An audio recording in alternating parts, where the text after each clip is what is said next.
العلم هو النور الهادي والمفتاح لكل الخير، من يرد الله به خيرا في الدين يفقهه فيدري. نفهم بالعلم القرآن، بالعلم يزيد الإيمان، وبه يمتاز الإنسان، وبفكر عال وبيان.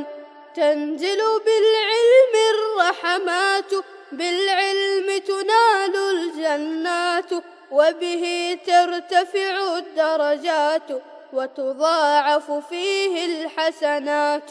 العلماء يخشون الله إذ عرفوا آيات الله. الحمد لله رب العالمين والعاقبة للمتقين والصلاة والسلام على سيد الأنبياء والمرسلين سيدنا وحبيبنا وحبيب رب العالمين محمد وعلى آله وأصحابه ومن هدى بهديه إلى يوم الدين.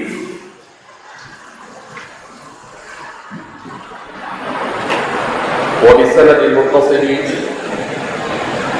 إلى الإمام مسلم رحمه الله تعالى قال: حدثنا محمد بن عبد الله بن نمير قال حدثنا محمد بن بشر قال حدثنا أبو حيان التيمي بهذا الإسناد مثله، غير أن في روايته إذا ولدت الأمة بعلها يعني سرارية.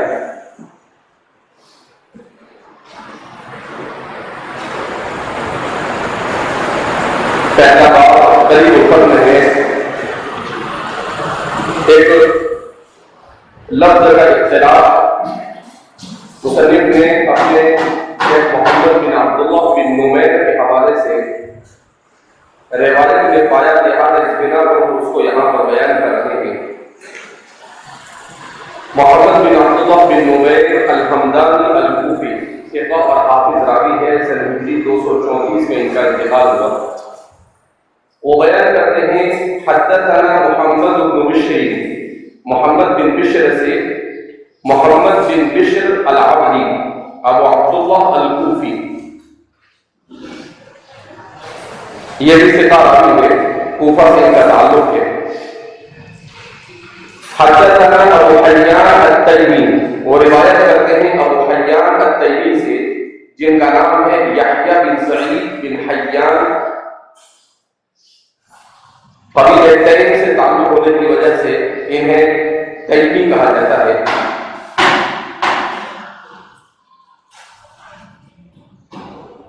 حدثنا ابو حیان التیمی بهذا الاسناد مثله، اس سند سے مثله اسی طرح سے، یعنی جیسے مذکورہ اس سے قبل والی روایت میں گزرا ہے ویسا ہی بیان کرتے ہیں۔ غیر ان فی روایته، البتہ ان کی روایت میں ایک لفظ میں فرق ہے، اذا ولدت الامة بعلها، جبکہ باندی اپنے شوہر کو جننے لگے، تو وہاں پر تھا ان تلد الامة ربتها، اور یہاں پر ہے اذا ولدت الامة بعلها، دونوں میں فرق ہے۔ وہاں پر ہے ان تلد الامة ربتها، جس کے عام تشریح یہ کی گئی کہ جب لوگوں میں سے احترام اور اخلاق ضائع ہو جائے، اور یہاں جو استعمال کیا ہے اذا ولدت الامة بعلها، یہ کس سے کنایا ہے؟ تو اس سلسلے میں حضرات محدثین فرماتے ہیں یہ کنایا ہے زنا سے، کہ زنا اتنا عام ہو جائے گا کہ اس کے عموم کی وجہ سے باندی میں بچہ دینا ہوگا، پھر وہ باندی ہوتے ہواتے واپس دوبارہ اس کی ماں ہے، اس کے باوجود اس کے پاس آ جائے گی اور اسے پتہ بھی نہیں ہوگا، اور وہ اس کے ساتھ زنا میں مبتلا ہو جائے گی۔ تو فرماتے ہیں شروع زنا کی طرف اشارہ اس روایت میں ہے کہ قیامت سے پہلے دنیا کے حالات کچھ ایسے ہوں گے کہ ان حالات میں زنا اتنا عام ہو جائے گا کہ جس کے عام ہونے کا اندازہ لگانا بھی مشکل ہے۔ اس کے بعد اس کی تفسیر کی ہے یعنی سراریہ. اب یہ سراریہ یہ کیا ہے؟ تو فرماتے ہیں یہ سریتن کی جمع ہے. سراریہ یہ سریتن کی جمع ہے. سریتن کس کو کہتے ہیں؟ سریتن جو لوگ اپنی بادیاں زمانے قدیم میں پالتے تھے، اپنے پاس بادیاں رکھتے تھے، وہ دو قسم کی بادیاں ہوتی تھی. ایک تو وہ بادیاں ہوا کرتی تھی جو صرف گھر کا کام کاج کیا کرتی تھی، اور دوسری وہ بادیاں ہوا کرتی تھی جس کو اپنی بیوی کی طرح وہ رکھتے تھے. تو فرماتے ہیں سریتن اس بادی کو کہا جاتا ہے جس کو آدمی نے اپنے گھر کے کام کاج کے لیے نہیں بلکہ اس نے خاص طور پر اس کو اپنی بیوی کی طرح بنا کر رکھا ہو. ایسی بادی کو اپنی زبان میں سریتن کہتے ہیں. اسی کی جمع ہے سراری. بعض حضرات کا کہنا ہے کہ یا تو یہ سرون سے بنا ہے اور بعض حضرات کا کہنا ہے کہ یا تو یہ سرون سے بنا ہے. اس کے مشتقوں کے سلسلے میں دو طرح کی باتیں بیان کی جاتی ہیں. قول ثانی کو عام طور پر لوگ نے زیادہ پسند کیا ہے.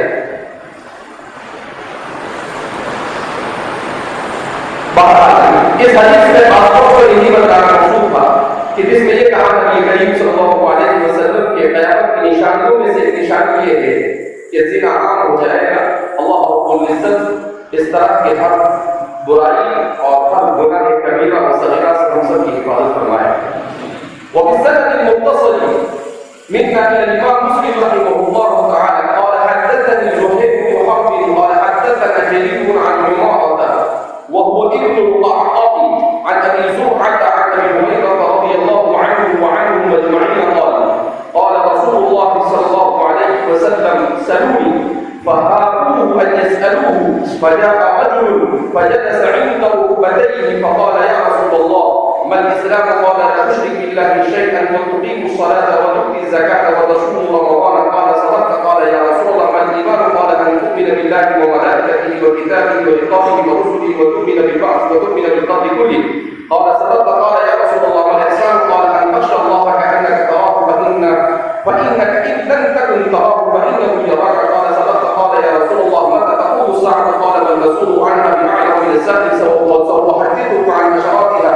إذا رأيت المرأة تجد ربها فذاك من أشراطها، وإذا رأيت الوفاة العراة ثم البكم ملوك الأرض فذاك من أشراطها، وإذا رأيت رعاء البهم يتطاولون في البنيان فذاك من أشراطها. في خمس من الغيب لا يعلمهن إلا الله. ثم قال إن الله عنده علم الساعة وينزل الغيث ويعلم ما في الأرحام وما تدري نفس ماذا تكسب غدا وما تدري نفس بأي أرض تموت إن الله عليم خبير. قال ثم قام الرجل فقال رسول الله صلى الله عليه وسلم ردوه علي فالتمس فلم يجدوه. فقال رسول الله صلى الله عليه وسلم هذا جبريل أراد أن تعلموا إذ لم تسألوا.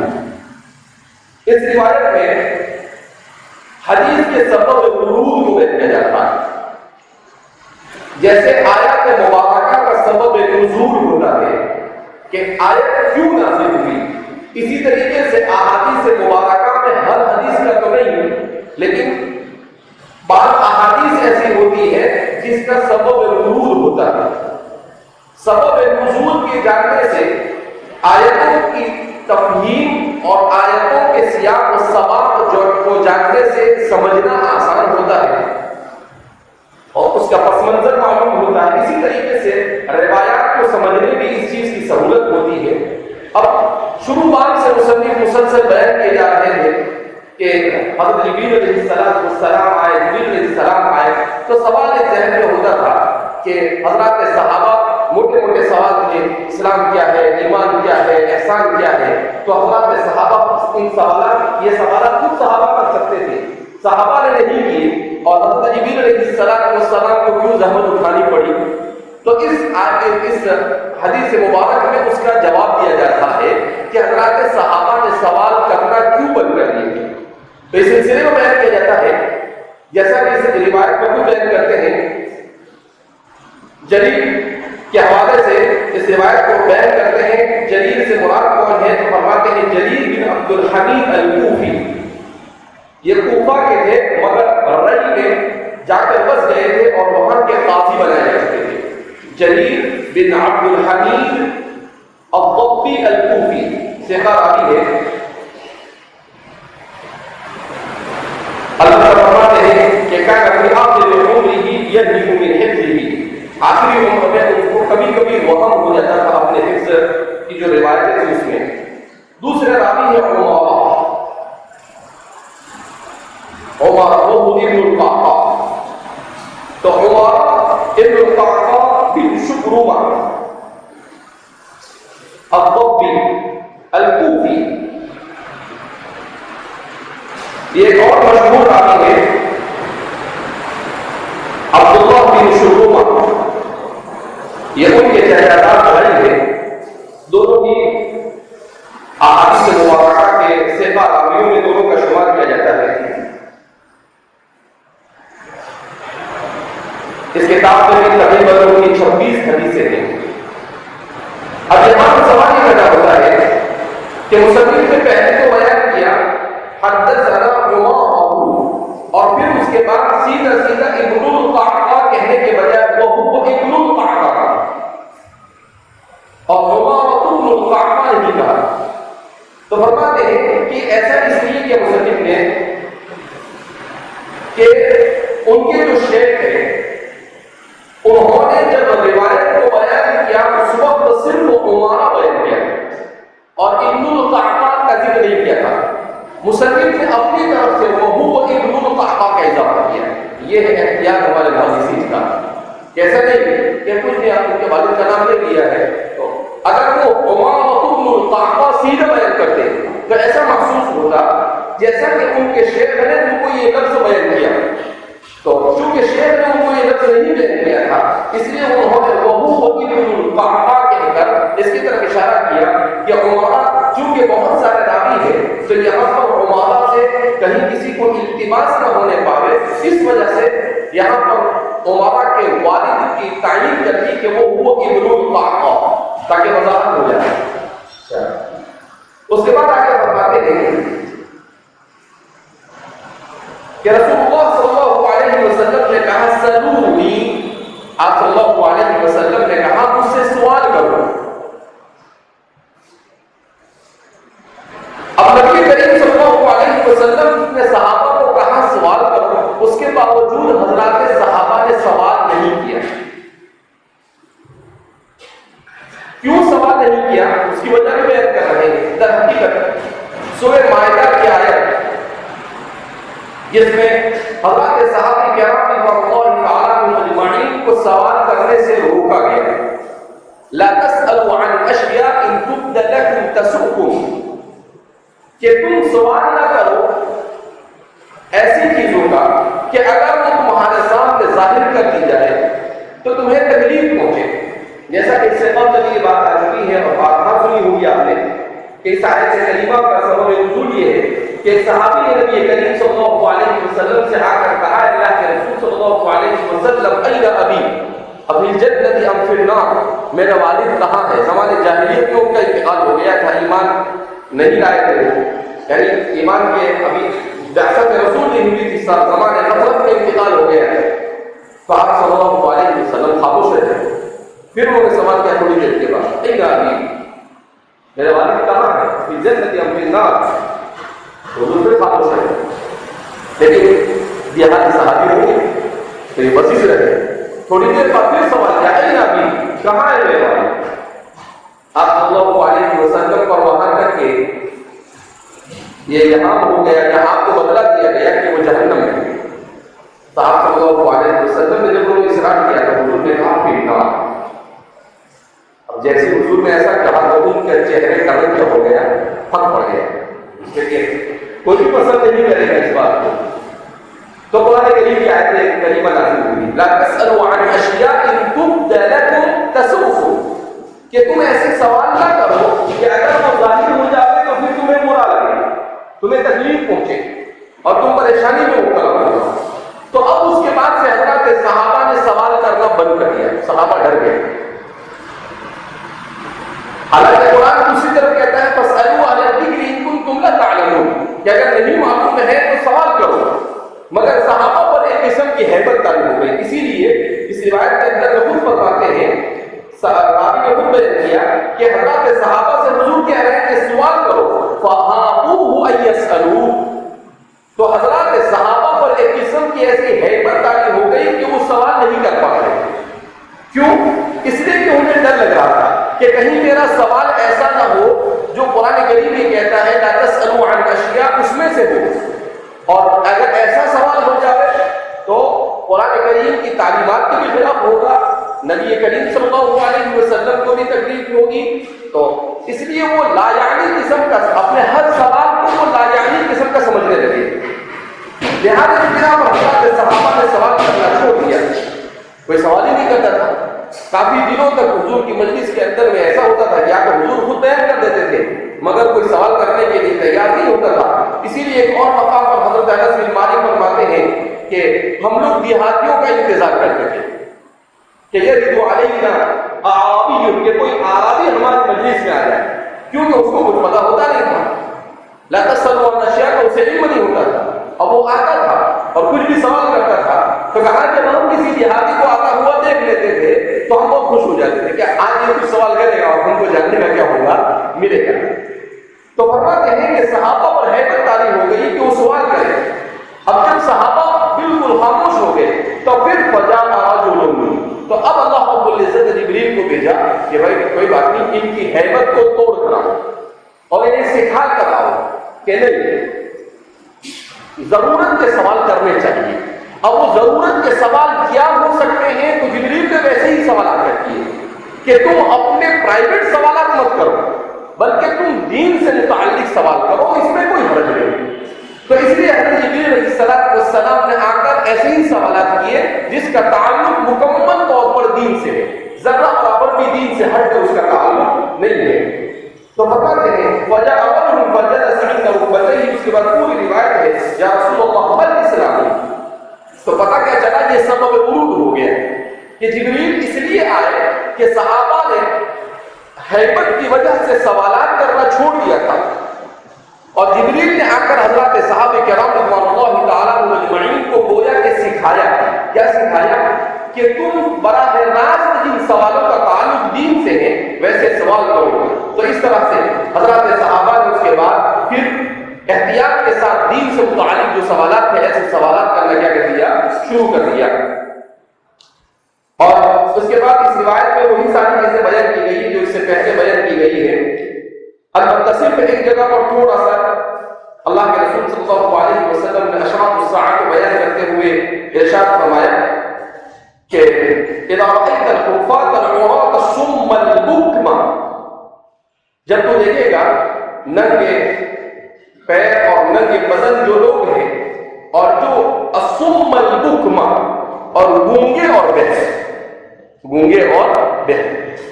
اب سوال پیدا ہوتا ہے کہ کیا گونگا اور بہرا ہو ملوک الارض اور بادشاہ بنے؟ ایسی کوئی نظیر معلوم نہیں ہے. تو کیا مطلب اس کا؟ تو فرماتے ہیں الصم البکم سے مراد یہاں پر ایسے یعنی حقیقت مراد نہیں بلکہ مجاز مراد ہے. جیسے قرآن کریم میں پہلے پارے کے اندر میں اس کو بیان کیا ہے صم البکم العمي فهم، تو وہاں پر بھی مجاز مراد ہے، تو یہاں پر بھی مجاز مراد ہے. اب یہاں پر کیا مجاز مراد ہے؟ تو یہاں پر مجاز مراد ہے جہالت سے تعبیر ہے، بے فکری اور بے حیائی سے تعبیر ہے. الصم البکم یعنی ایسا آدمی جو صرف اپنی مرضی کا کرے اور رعایا کا کیا ہو رہا ہے اس سے اس کو کوئی مطلب نہیں. گویا کہ رعایا کی تکلیف سے نہ سننے کو اس کی ضرورت محسوس کرتا ہے اور نہ دیکھنے کی ضرورت محسوس کرتا ہے. جس کے لیے سب سے بڑی مثال ہمارے مودی جی، بالکل ایسا لگتا ہے انہی کے لیے یہ روایت کیا ہوئی ہے، واضح ہوئی ہے. تو بابا اذا رأيت الحفاة العراة الصم البكم ملوك الارض، یہ زمین کے کیا بن جائیں گے؟ بادشاہ بن جائیں گے. اب کیا کہہ رہے ہیں؟ کورونا میں ہزاروں انسان مر گئے، کوئی مطلب نہیں. کل اخبار کے اندر تھا کہ ماسک نہیں پہننے سے جو دنڈ لگایا گیا، صرف ایک اسٹیٹ میں گجرات میں 200 کروڑ روپے کا دنڈ لگایا گیا، اور لوگوں نے کتنے کروڑ روپے بھرے؟ 200 کروڑ روپے بھرے۔ ایسے حالات میں جب لوگوں کے پاس کھانے کے فاقے، پینے کے فاقے تھے، ایسے حالات میں لوگوں کے پاس سے کتنے پیسے وصول کیے؟ 200 کروڑ روپے۔ اب کسی سے اندازہ لگائیں کہ اس سے بڑا اور سن کیا ہو سکتا ہے؟ کیسے حالات میں لوگوں کو راشن دینا چاہیے تھا، غریبوں کو اور ضرورتیں ان کے لیے علاج کا ہونا چاہیے، کچھ نہیں۔ اور پھر ابھی کیا اعلان کرتے ہیں؟ بولے کہ جو کورونا کے اندر مر گئے ہیں ان کو 4-4 لاکھ روپے دیں گے۔ تو کل ایک میڈیا والے نے بڑا اچھا سوال اٹھایا، اس نے کہا کہ ابھی تو 14 لاکھ تو آئے گے اور پھر دوسرے 4 لاکھ بھی آئے گے۔ یعنی الیکشن سے پہلے آپ نے 14 لاکھ کا وعدہ کیا تھا، وہ تو ابھی آئے نہیں ہے، تقریباً 6 سال ہونے جا رہے ہیں، اور ابھی یہ دوسرے 4 آ گئے تو 14 اور 4 کتنے ہو گئے؟ 18 ہو گئے۔ اس کا مطلب یہ ہے کہ وہ انڈے والا تصور جیسا منطق والا طالب علم تو تھا نا، کہ منطق ایک طالب علم منطق پڑھ کر گیا تو اس کے والد نے پوچھا کیا پڑھ گیا؟ منطق کا کیا فائدہ؟ کہا کہ میں 1 کو 10 بنا سکتا ہوں۔ کہا کیسے؟ کہا اس کے ابا کو کہا کہ انڈا لاؤ، تو انڈا لائے، تو کہا کہ اس کو دیکھو، بولا ہاں دیکھا، ایسے 10 تصور کرو۔ وہ بولتا ہے تصور کیسے کرنے کا؟ کہا اس کا یعنی آپ کے دماغ کے اندر میں بٹھاؤ کہ ایسے 10، تو اس نے سوچا کہ ہاں ایسے 10، کہا ہو گیا 10، تو اس کا باپ چپل لے کے دوڑا اس کے پیچھے، کہا وہ کہے گا۔ تو یہاں پر بھی ایسے ہی ہے کہ تصور اور خیال کے اندر میں 14 کے ساتھ دوسرے 4 کیا کر دو، ایڈ کرو، اور ایسے ہی کرتے چلے جاؤ، ملنے بولنے والے کچھ ہے نہیں۔ تو بات کیا فرماتے ہیں کہ تو آپ صلی اللہ علیہ وسلم نے کہا، کہیں پر رؤوس الناس کہا، یہاں پر حضور نے اس کی وضاحت کر دی، ملوک الارض، کہ زمین کے بادشاہ بن بیٹھے تھے ایسے لوگ جو بے شرم ہوں گے، بے حیا ہوں گے، بے فکر ہوں گے، جو حضرت مولانا سعید صاحب عالمگیر فرماتے ہیں جو ڈھیر قسم کا جاہل ہوگا۔ الصم البکم کا ترجمہ آپ نے کیا کیا ہے؟ جو ڈھیر قسم کا جاہل ہوگا، کہا جاہلوں کا سردار ہوگا، کہا ایسے کو الصم البکم کہا جاتا ہے۔ تو آپ صلی اللہ علیہ وسلم نے اسی کو بیان کیا۔ بعض حضرات نے یہاں پر اس کو بیان کیا الصم البکم، اس کا مطلب یہ ہے کہ وہ دین سے بالکل بے بہرا ہوگا، دین سے دور دور تک اس کو کوئی واسطہ نہیں ہوگا، دین اس کی زندگی میں ذرہ برابر نہیں ہوگا۔ تو آپ صلی اللہ علیہ وسلم نے کہا بے دین بھی ہوں گے۔ اب ظاہر سی بات ہے جب دین نہیں ہوتا ہے تو انسان میں ساری خرابیاں سمیٹ کر آ جاتی ہیں۔ دین کے بغیر اگر کسی میں کچھ خوبی آ بھی گئی تو اس خوبی کا کوئی اعتبار نہیں، اس لیے کہ وہ ان خوبیوں کے مقابلے میں کوئی حیثیت نہیں رکھتی ان خرابیوں کے مقابلے میں جو اس کے اندر پائی جاتی ہے، جو اس کے اندر کیا ہوتی ہے، پائی جاتی ہے۔ لہٰذا دین کے بغیر کی دنیا یہ ضلالت، گمراہی، بدامنی، بد اخلاقی، بے حیائی اس کی آمادگاہ ہوتی ہے، جس کی تصویر بلکہ جس کی حقیقت ہماری نظروں کے سامنے دنیا میں کیا ہے، موجود ہے، کہ دنیا ہر اعتبار سے پریشان ہے۔ کوئی زندگی کا کوئی پہلو ایسا نہیں ہے جس پہ انسان پریشان نہ ہو۔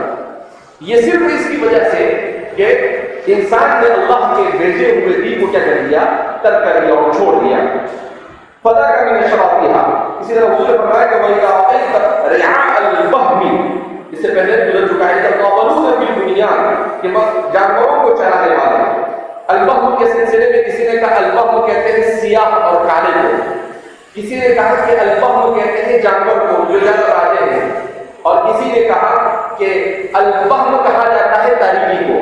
جو بھی ہو سب ایک ہی معنی آتا ہے۔ یہ تو قاولون فی الدنیا، وہ بڑی بڑی عمارتوں کے بنانے میں ایک دوسرے سے سبقت کرنے کی کوشش کریں گے۔ فاذا کی نشرہ کیا، اس کے بعد فرمایا کہ خمس من الغیب لا یعلمہن الا اللہ، 5 چیزوں میں سے جس کو اللہ کے علاوہ کوئی نہیں جانتا۔ اور پھر ثم قرأ، پھر نبی کریم صلی اللہ علیہ وسلم نے آیت کریمہ کی تلاوت فرمائی جس میں اللہ نے فرمایا کہ 5 چیزیں ایسی ہیں جس کا علم سوائے اللہ سے کسی کو نہیں، جس پر تفصیل سے اس سے پہلے گفتگو کی جا چکی۔ پھر عقیل میں فرماتے ہیں ثم قام الرجل فقال رسول اللہ، پھر وہ آدمی کھڑا ہوا تو آپ نے کہا ردوہ علیہ، ذرا اس کو واپس لے کر آؤ۔ فالتمس، اس کو مجهول پڑھیں گے، فالتمس، تو اسے تلاش کیا گیا، فلم یجدوہ، مگر صحابہ اسے پا سکے نہیں۔ تو پھر آپ صلی اللہ علیہ وسلم نے کہا جبریل اذا اراد ان تعلموا، کہ یہ جبریل ہے، اراد ان تعلموا تم سیکھو، یعنی تمہیں دین سکھائے. اس لفظ سے وہ سوال کرنے کے لیے اذا لم تسألوا، جب تم نے سوالات کرنا کیا کر دیا؟ بند کر دیا. تم نے سوال نہیں کیے تو اللہ نے جبریل کو بھیج دیا کہ بھئی اس کے بغیر تو کام چلے گا نہیں. پر دین کے معاملے میں تو بہرحال آپ کو سوال کرنے پڑیں گے. اب اس کے بعد کتاب کا دوسرا باب بیان الصلوات التي هي احد ارکان الاسلام. یہ باب نمازوں کے بیان میں جو کہ دین کے رکن میں سے ایک اہم ترین رکن ہے. وبسند المتصل الى الامام مسلم رحمه الله تعالى قال حدثنا قتيبة بن سعيد بن جميل بن طريف بن عبد الله الثقفي عن مالك بن انس فيما قرئ عليه. یہ مصنف جو بتا رہے ہیں فیما قرئ علیہ، تو یہ فیما قرئ علیہ اس لیے لا رہے ہیں کہ جس شیخ سے اس روایت کو نقل کیا جا رہا ہے وہ اس طور پر بیان کر رہے ہیں کہ شیخ کی مجلس میں حدیث کو پڑھا گیا اور انہوں نے اس حدیث کو سنا. عن مالک بن انس فیما قرئ علیہ عن ابی سہل، تو ان کی مجلس میں اس کو پڑھا گیا اور وہ اس مجلس میں حاضر تھے جہاں اس کو پڑھا گیا.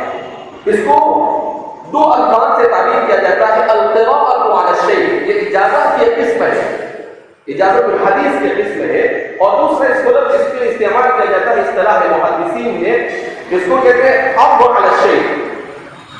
عرض علی الشیء کہ جیسے عام طور پر ہمارے یہاں پر ہوتا ہے، کبھی ہوتا ہے کہ استادی عبادت پڑھتا ہے اور استادی سبق پڑھاتا ہے، جیسا کہ میری عادت ہے.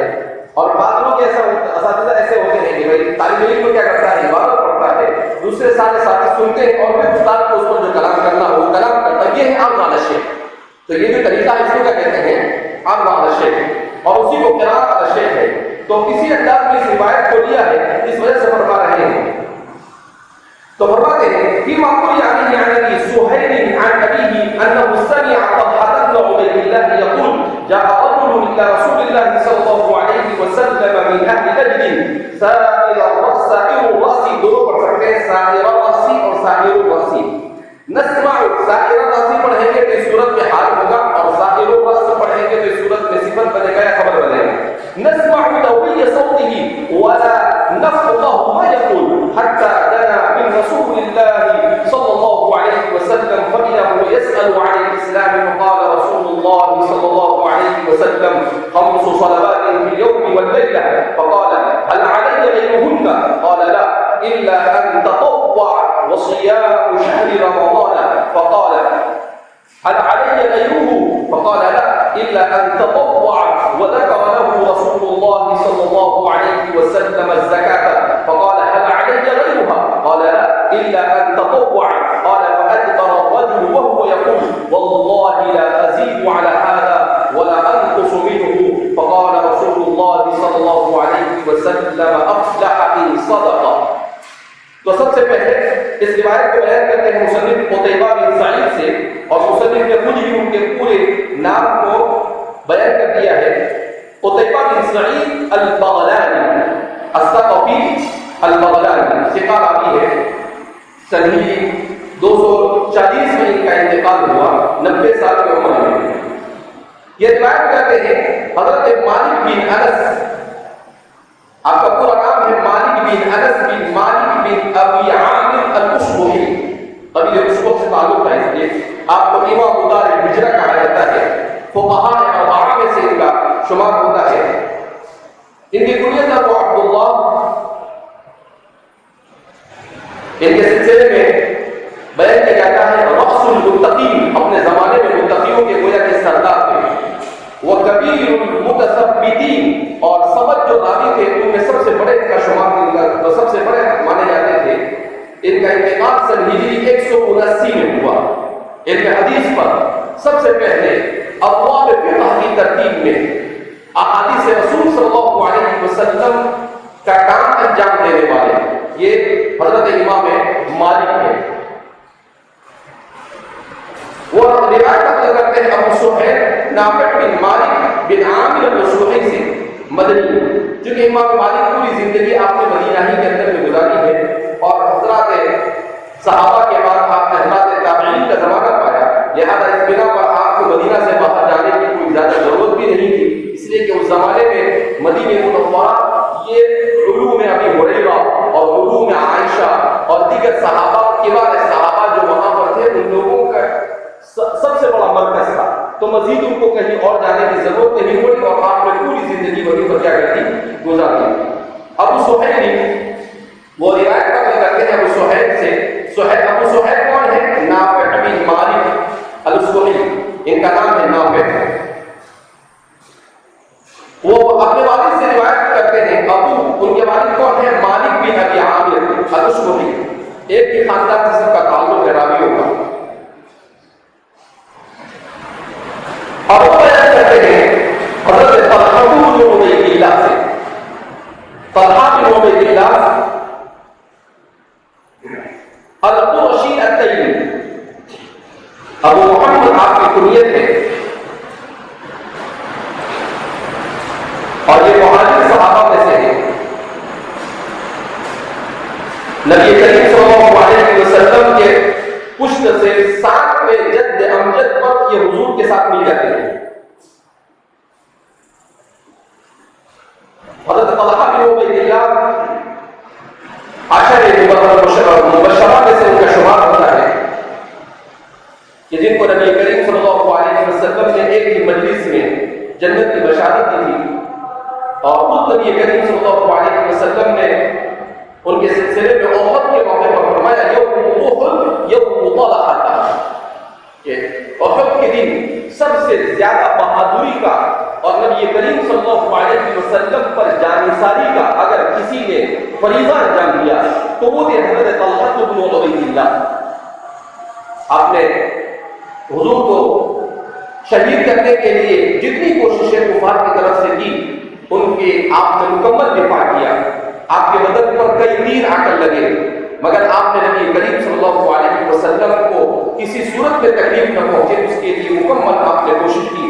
بہرحال ان لوگوں میں سے ہیں جو ابتدائی دور میں اسلام میں داخل ہوئے اور غزوہ بدر، غزوہ احد اور تمام کے تمام غزوات میں نبی کریم صلی اللہ علیہ وسلم کے ساتھ شریک ہوئے۔ حضرت طلحہ بن عبید اللہ اس روایت کو نقل کرتے ہیں، یہ سب سے پہلی روایت ہے۔ اب یہاں پر کیا فرماتے ہیں؟ جاء رجل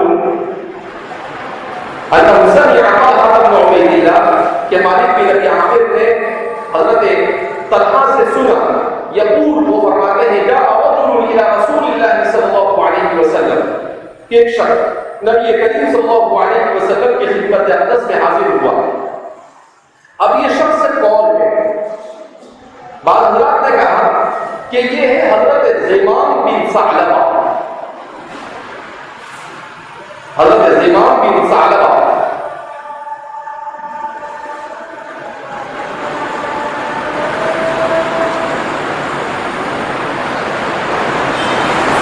بعض حضرات کا کہنا یہ ہے کہ حضرت زمام بن ثعلبہ ان کے نام کے ساتھ آگے والی روایت کو ان کا تذکرہ رہا ہے۔ البتہ یہ زمام بن ثعلبہ نہیں ہے بلکہ یہ کوئی اور دیہاتی صحابی ہے۔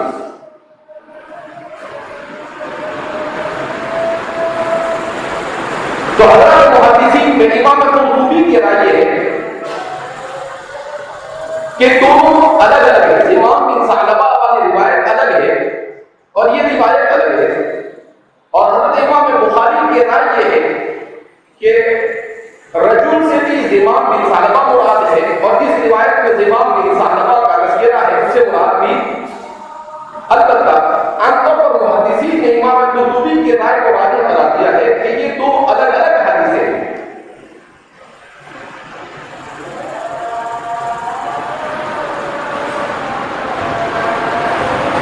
من اہل نجد، اس شخص کا تعلق نجد سے تھا۔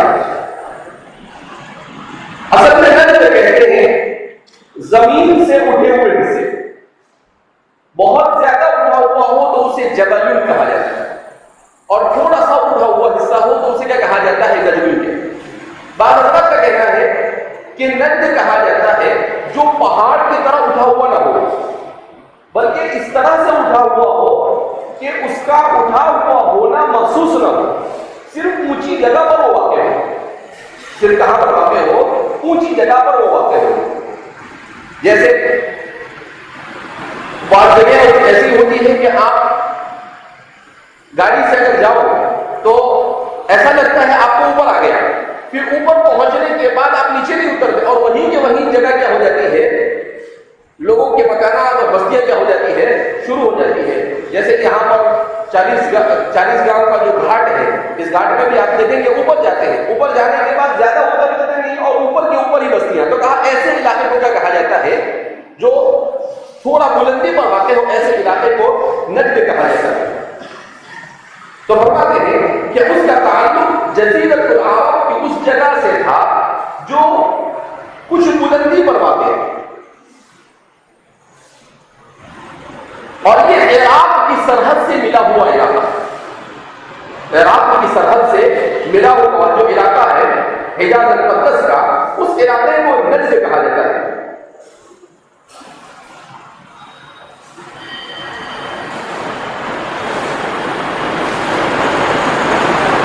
نجد کے سلسلے میں احادیث مبارکہ میں مختلف طرح کی چیزیں واقع بیان کی گئی ہے.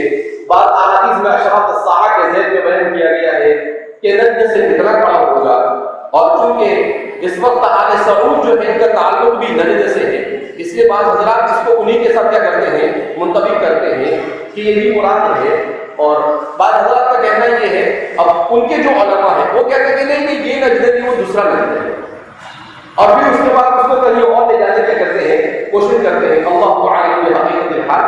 تو فرماتے ہیں کہ اس کا تعلق ایسی جگہ سے تھا جو عراق سے لگ کر، جزیرۃ العرب کی وہ جگہ جو عراق سے لگ کر واقع تھی، وہاں سے اس شخص کا تعلق تھا. اور وہ شخص اللہ کے رسول صلی اللہ علیہ وسلم کی خدمت میں حاضر ہوئے، ان کی حیثیت کو بیان کیا تھا کہ وہ جب آپ صلی اللہ علیہ وسلم کی خدمت میں آئے تو پراگندہ تھے، یعنی مسافر جیسے آتا ہے سفر سے تو اس کے بال بکھرے ہوئے ہوتے ہیں، اس کے کپڑے پر سفر کے آثار ہوتے ہیں. تو کہاں اسی انداز میں تھے. تو راوی نے اسی کو بیان کیا کیسا سے حضرت اللہ علیہ فرماتے ہیں کہ وہ شخص حضور کے پاس آیا اس حال میں کہ وہ پراگندہ حال تھا، اور آپ صلی اللہ علیہ وسلم کے پاس آ کر وہ کچھ بولنے لگا. تو فرماتے ہیں نسمع کہ ہم سن رہے تھے دوی صوتی، علی راضی فرماتے ہیں کہ ہم دور تھے، اور دور ہونے کی وجہ سے اور وہ حضور کے بالکل قریب بیٹھ کر بات کر رہے تھے. تو جب آدمی دور ہوتا ہے اور مائک وائک نہیں ہوتا ہے، ایسے ہی بات کرتا ہے، تو اسے بات ایسا آواز تو آتی ہے مگر وہ کیا کہہ رہا ہے وہ سمجھ میں نہیں آتا ہے. تو اسی کو طویل یا صوتی سے کیا کر رہے ہیں، وہ تعبیر کر رہے ہیں کہ کوئی بات ہو رہی تھی دونوں کے درمیان، مگر اس بات کو ہم سمجھ نہیں پا رہے تھے، بس دور سے ایسا محسوس ہو رہا تھا کہ کوئی آواز آ رہی ہے. تو فرماتے ہیں معنی شدت صوت لا یفہم، کہ آواز ہو مگر وہ سمجھ میں نہ آئے، تو اسے کیا کہا جاتا ہے، دبی کی صوت کہا جاتا ہے. تو راوی فرماتے ہیں کہ ہم اس کو سن نہیں پا رہے تھے. اب اس کے بعد فرماتے ہیں وَلَا نَفْقَهُ مَا يَقُولُ، اور نہ ہم سمجھ رہے تھے کہ وہ کیا کہہ رہے ہیں. فقال رسول اللہ صلی اللہ علیہ وسلم وهو يسأل عن الإسلام حتى دنا، یہاں تک کہ وہ قریب ہو گئے، یعنی وہ دور سے سوال کرنے کچھ پوچھ رہے تھے مگر بہت دور ہونے کی وجہ سے مجلس میں بیٹھے ہوئے لوگوں کو بھی کچھ سمجھ میں نہیں آ رہا تھا، اور خود نبی کریم صلی اللہ علیہ وسلم بھی وہ کیا کہہ رہے ہیں اس کو سمجھ پا رہے نہیں. حتی دنا، جب انہوں نے دیکھا وہ صحابی نے کہ میرا سوال سمجھ میں نہیں آ رہا ہے، دور ہونے کی حتی دنا، تو پھر انہوں نے عقل مندی کا ثبوت دیا اور وہ آپ صلی اللہ علیہ وسلم سے قریب ہوئے. فَإِذَا هُوَ يَسْأَلُ عَنِ الْإِسْلَامِ، جب وہ قریب آئے تو سمجھ میں آیا کہ وہ اسلام کے بارے میں دریافت فرما رہے ہیں کہ اسلام کے فرائض کیا ہے، فرائض اسلام کیا ہے. تو آپ صلی اللہ علیہ وسلم نے اب ان کی آواز کو سمجھ لیا. تو آپ نے کہا خمس صلوات فی اليوم واللیلہ، کہ 5 نمازیں ہیں دن اور رات میں. دن رات میں 5 نمازیں یہ اسلام کا اہم ترین رکن ہے، اس پر عمل کرنا ہے. تو وہ پوچھنے لگے صحابی کیا مجھ پر اس کے علاوہ بھی اور کچھ ہے؟ تو آپ صلی اللہ علیہ وسلم نے کہا الا ان تطوع، ہاں مگر یہ کہ اس کے علاوہ اور دوسری نماز تم نفل نماز پڑھ لو یا سنت نماز پڑھ لو. وصیام رمضان، پھر آپ نے کہا کہ رمضان المبارک کے روزے. بات یہ ہے محل استشہاد، یہاں پر بات کا تعلق اسی سے ہے. تو امام مسلم نے اپنی اس کتاب میں کتاب الایمان سے فراغت کے بعد سب سے پہلے کس کو بیان کیا؟ الصلاۃ کو بیان کیا. کیوں؟ اس لیے کہ احادیث مبارکہ میں بھی جب نبی کریم صلی اللہ علیہ وسلم ایمان سے فارغ ہوئے اور جب اسلام کو سمجھانے لگے تو سب سے پہلے آپ صلی اللہ علیہ وسلم نے کس کو سمجھایا؟ نماز کے بارے میں. کہا کہ من اسلام، حضور نے کہا اسلام ان تشہد ان لا الہ الا اللہ وان محمد رسول اللہ، اقرار باللسان. اس کے بعد کہا وان تقیم الصلاۃ، نماز قائم کر. تو نماز چونکہ دین کا اہم ترین رکن ہے، تو دین کا اہم ترین رکن ہونے کی وجہ سے کہ ایمان لانے کے بعد سب سے پہلا کام مسلمان اور مومن کا یہ ہے کہ وہ نماز کی پابندی کرے. اسی لیے احادیث مبارکہ میں کہا من ترک الصلاۃ متعمدا فقد کفر، جس نے نماز کو چھوڑ دیا گویا وہ کفر میں چلا گیا. امام احمد بن حنبل نے اس کو حقیقت پر محمول کیا اور کہا جان بوجھ کر جو نماز کو چھوڑ دے وہ واقعتا کافر بن جاتا ہے. جیسے کافر ہوتے ہیں کیسا ہے، اگرچہ ائمہ ثلاثہ نے اس کے بارے میں کہا کہ نہیں وہ کافر نہیں ہوتا ہے، البتہ وہ کفر کے قریب پہنچ جاتا ہے. تو اسی سے اندازہ لگایا جا سکتا ہے کہ نماز کتنی اہم ترین چیز ہے. اسی لیے اس اردو زبان میں قرآن کریم کا سب سے پہلا ترجمہ کرنے والے حضرت مولانا شیخ عبد القادر الدہلوی، انہوں نے بڑے عجیب و غریب انداز میں اس بات کو سمجھایا ہے کہ نماز کو ترک کرنا یہ در حقیقت اپنے آپ کو کفر کے حدود میں داخل کر دینا ہے. کفر کے حدود میں کیا کر دینا ہے؟ داخل کر دینا ہے. کہا کہ یہ ایسا ہی ایسے راستہ ہے کہ ایک گاڑی ادھر جاتی ہے اور ایک گاڑی ادھر جاتی ہے اور بیچ میں ڈیوائیڈر ہوتا ہے. کہا آپ نے نماز کو ترک کیا، اس کا مطلب یہ ہے کہ آپ نے اپنی ایمان اور اسلام کی گاڑی کو ڈیوائیڈر پر چڑھا دیا. کس پر چڑھا دیا؟ ڈیوائیڈر. اب آپ بہت آسانی کے ساتھ کفر میں کیا ہو سکتے ہیں؟ داخل ہو سکتے ہیں. تو کہا جس کی طبیعت میں نماز نہیں ہوتی ہے وہ آدمی در حقیقت، مولانا جی بات دیکھیے آگے، کہ وہ آدمی در حقیقت شرک میں مبتلا ہوتا ہے. تو کسی نے سوال کیا کیسا شرک؟ کہا کہ نماز پڑھنے کا حکم اللہ نے کیا اور اس نے نماز نہیں پڑھی اور اپنے نفس کی بات مان لی، تو اللہ کے مقابلے میں اپنے نفس کی بات کو مانا، اس کا مطلب اللہ کے ساتھ شرک. اس کا مطلب اللہ کے ساتھ کیا کیا؟ شرک کیا. تو کہا کہ یہ شرک کی قسم ہے نماز کو ترک کرنا. اسی لیے فرماتے ہیں کہ اس آدمی کا بھی ایمان خطرے میں ہوتا ہے جس کی طبیعت میں نماز نہیں ہوتی. اسی لیے ہم دیکھتے ہیں ہمارے زمانے میں ارتداد کے واقعات اتنے سننے میں آ رہے جس سے پہلے نہیں آتے تھے. تو اس کی سب سے بنیادی وجہ یہ ہے کہ امت میں عمومی طور پر نماز کی وہ اہمیت نہیں رہی جو اہمیت نماز کی ہونی چاہیے. السلام عليكم. لا تنسوا الاعجاب بالفيديو والاشتراك في القناة تشجيعا لنا لنستمر بنشر المزيد إن شاء الله.